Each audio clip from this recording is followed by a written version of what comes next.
सत श्री अकाल जी, मैं हूं जैसीपाल और आप देख रहे हैं जेडीसी फिल्म प्रोडक्शन कनाडा। दोस्तों, आज मैं उस वक्त की बात करने जा रही हूं जब मुंबई में अंडरवर्ल्ड राज चलता था। इस जाल में जनता ही नहीं बल्कि बॉलीवुड भी बुरी तरह से फंस गया था। कई बड़े हीरो और हीरोइंस का भी अंडरवर्ल्ड के लोगों के साथ बैठना उठना था। अंडरवर्ल्ड के डॉन का दिल कई बॉलीवुड की हीरोइनों पर आया। कुछ ने तो इन हीरोइनों के साथ शादी भी रचाई। यहाँ एक बात करनी बनती है कि जिस हीरोइन का नाम किसी डॉन के साथ जुड़ा, उसका फिल्म करियर आगे नहीं बढ़ सका। उसका रीजन कोई भी हो। जब कभी भी अंडरवर्ल्ड डॉन की बात चलती है तो बड़े बड़े खून खराबे वाले सीन, बम ब्लास्ट, स्मगलिंग, कई तरह के डरावने सीन हमारे मन में आते हैं। आज मैं उस अंडरवर्ल्ड डॉन के बारे में बात करने जा रही हूँ जिसका मुंबई में 20 साल यानी कि 1960 से लेकर 1980 तक डंका बजता रहा है। उसने 20 साल ऐसे राज किया जिसकी मिसाल मिलनी मुश्किल है। वो ज़मीन से उठकर आसमान पर पहुंचा। वो कई नामों से जाना जाता है, पर जिस नाम से दुनिया में मशहूर हुआ वो नाम है हाजी मस्तान। हाजी मस्तान का जन्म 1 मार्च 1926 को इंडिया के तमिलनाडु स्टेट में हुआ था। उसका असली नाम मस्तान हैदर मिर्ज़ा था। वो बॉम्बे का फेमस माफिया गैंग का लीडर भी था। हैदर मस्तान एक बहुत ही गरीब परिवार से संबंध रखता था।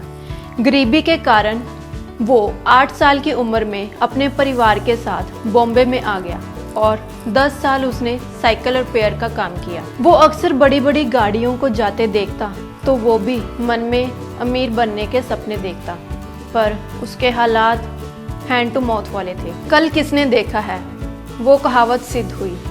रब देता है तो छप्पड़ फाड़ के, लेता है तो थप्पड़ मार के। उसकी कहानी ये है कि एक दिन इसके दोस्तों ने कहा कि बंदरगाह में जाकर कुली का काम करते हैं, वहाँ कुछ अच्छे पैसे मिल जाते हैं। हैदर मस्तान उनके साथ चल पड़ा। बंदरगाह में कुली का काम करना शुरू कर दिया। वहाँ एक दिन इसकी मुलाकात एक ऐसे आदमी से हुई जिसने इससे कहा कि मेरा कुछ सामान निकाल दिया कर।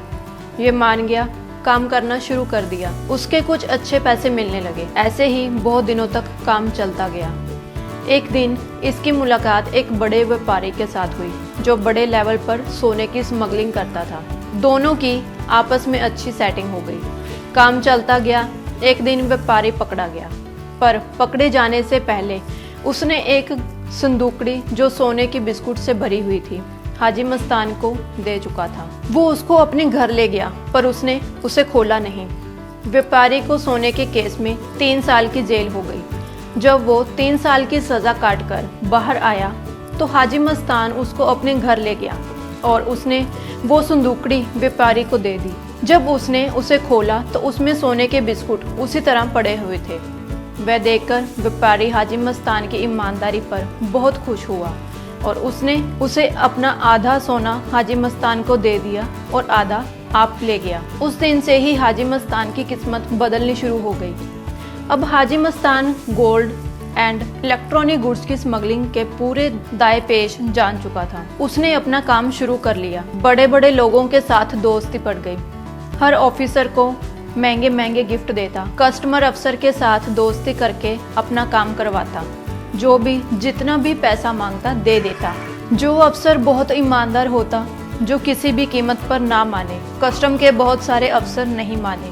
जो नहीं मानते उनकी अपनी अप्रोच से उनकी तुरंत बदली करवा देता। मंत्री और बड़े पुलिस अधिकारियों के साथ बैठना उठना आम हो गया था।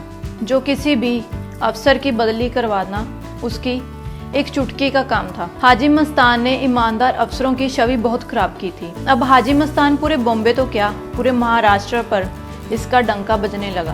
बड़े बड़े फिल्म एक्ट्रेस को मिलना, उनके साथ फोटो खिंचवाना इसका एक शौक था। इसने कई फिल्में भी फाइनेंस की। इसको हीरोइन मधुबाला से वन साइडेड प्यार हो गया था। उससे शादी भी करवाना चाहता था। जब तक ये अपने प्यार का इजहार करता उससे पहले ही मधुबाला इस दुनिया को अलविदा कह गई। इसके बाद मधुबाला की हमशक्ल सोना हीरोइन के साथ हाजी मस्तान की शादी 1984 में हो गई। अक्सर सुनने में आता है कि इसने सारी उम्र किसी को भी अपने हाथ से नहीं मारा। इसके ऊपर कोई भी केस दर्ज नहीं हुआ। हाजी मस्तान को कभी भी किसी ने भी गिरफ्तार नहीं किया। सिर्फ एक बार 1975 में इमरजेंसी दौरान जब श्रीमती इंदिरा गांधी पीएम होती थी, उस समय इसको गिरफ्तार करना पड़ा, पर उस समय भी हाजी मस्तान को वीआईपी ट्रीटमेंट मिला। इस समय के दौरान इसकी मुलाकात जयप्रकाश नारायण बीजेपी नेता के साथ हुई। इसके बाद हाजी मस्तान पॉलिटिक्स में भी आ गए। फिर इन्होंने भारतीय माइनॉरिटी महासंघ पार्टी बनाई, पर कोई ज़्यादा सफलता नहीं मिली। लोग अक्सर इनके बारे में कहते हैं कि इसने आज तक एक भी गोली नहीं चलाई, किसी से भी बुरा व्यवहार नहीं किया। 1960 से 1980 के दौरान जब इनका बॉम्बे में डंका बजता था तो ये दरबार लगाता था। लोग इनके पास अपनी मुश्किलें लेकर आते थे, सभी काम करवाते थे, गरीबों की मदद भी करता था। दोस्तों, ये था इनके गरीब से अमीर होने तक की कहानी। पर इसने बहुत सारे वो काम किए जो बाकी अंडरवर्ल्ड डॉन करते हैं, और इसने खुद नहीं किए, पैसे देकर करवाए, लोगों की पिटाई भी करवाई, बाकी सब कुछ भी जो अंडरवर्ल्ड में होता है। आखिर 1994 को मुंबई में बीमारी के कारण इसकी डेथ हो गई। उस समय इसकी उम्र 68 साल की थी। बेशक पैसे देकर इसने हर काम करवाया, ये तो नहीं कह सकते कि ये दोषी नहीं है। दोषी तो उतना ही है, जो देश के कानूनों के खिलाफ करता है वो दोषी है।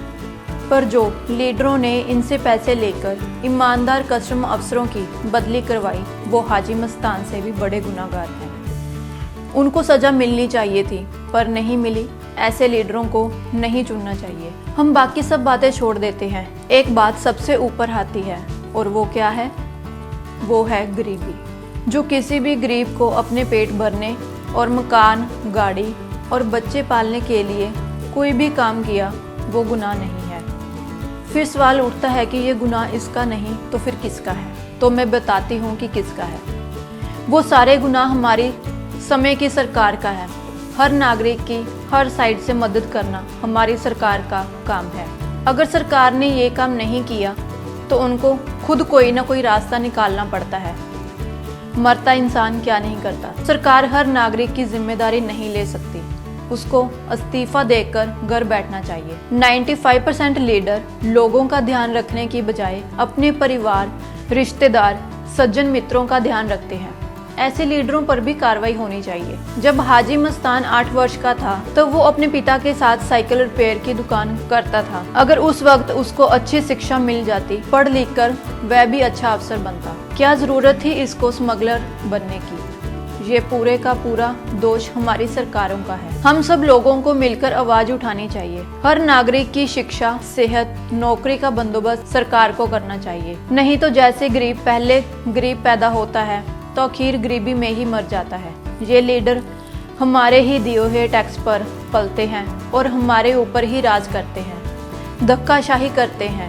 हम सब लोगों को जागना होगा ताकि आने वाले समय में लोगों को हैदर मस्तान जैसे ना बनना पड़े। तो इसी के साथ ही मैं आपसे विदा लेती हूँ। अगले प्रोग्राम में एक नई स्टोरी के साथ आपके रूबरू होंगे। तब तक के लिए आप हमारा चैनल देखते रहिए, JDC फिल्म प्रोडक्शन कनाडा।